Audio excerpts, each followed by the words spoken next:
time now to bring in an IDF spokesperson, Lieutenant Colonel Jonathan Conricus, to talk more about the situation there. Jonathan, I appreciate you being here. It does seem as though there's optimism that we're close to a deal here. If that deal does happen, if the War Cabinet approves it, what does that mean for the IDF? Will Israeli troops remain inside Gaza even during this ceasefire? And what is the military's biggest concern about how this ceasefire will be implemented? Hi, good afternoon, and thank you for having me. There are many moving parts, and we have to be very, very careful when we assess any deal made with Hamas. Hamas has a proven record of not honoring commitments and firing after a ceasefire comes into effect. The last time they did so was in 2014, and they abducted an Israeli officer at the time. So we keep that fresh in mind. We will implement whatever the Israeli government cabinet votes on, and whatever decision is made, the IDF will implement it on the best possible way. Of course, our troops will continue to be present in Gaza. We will continue to be focused and deployed in the area, and to conduct whatever operations necessary to defend ourselves in accordance with the terms of the agreement. And we must be, of course, very vigilant and careful. We know that the enemy will most likely try to take advantage of this ceasefire in order to improve its tactical positions, and we have to be prepared for that scenario. And you mentioned that you don't trust Hamas in situations like these. How does that affect the effort to bring these hostages home safely? How do you balance those two things?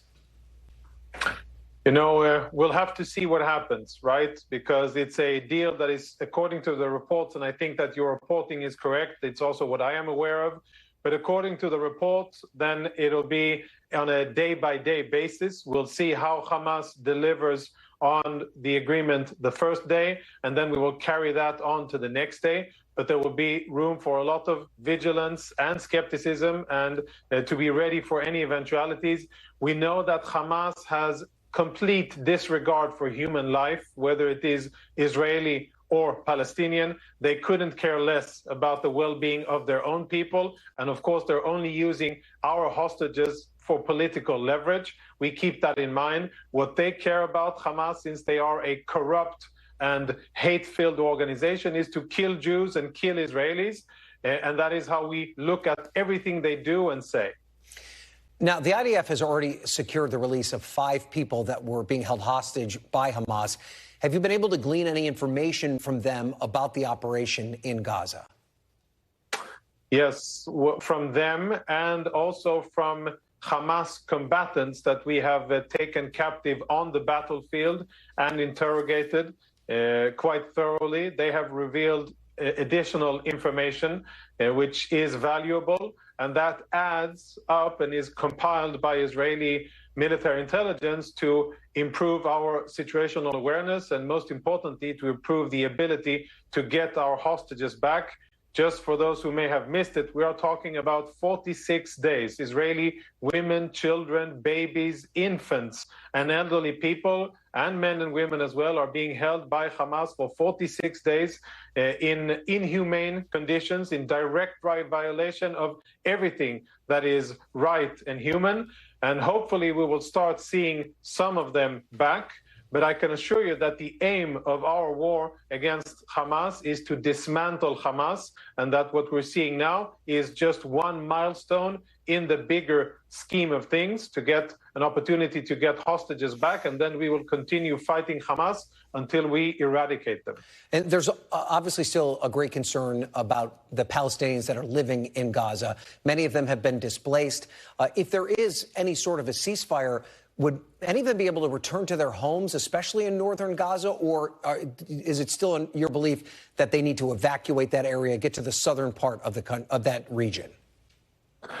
Yeah, the humanitarian concerns are very important. We want to make sure that the Palestinian civilians, the non-combatants, are safe, and they need to remain in southern Gaza where they are, and those that are in the north, still, we call on them to evacuate, because fighting is not done in northern Gaza. As your reporter correctly reported, there is fighting in Jabalia and Zaytun, in other areas, other Hamas strongholds in Gaza as we speak. And that continues until anything changes, until there is any type of agreement, we continue to fight and to attack the enemy. And we want to safeguard civilians. We still call on them to move towards the south.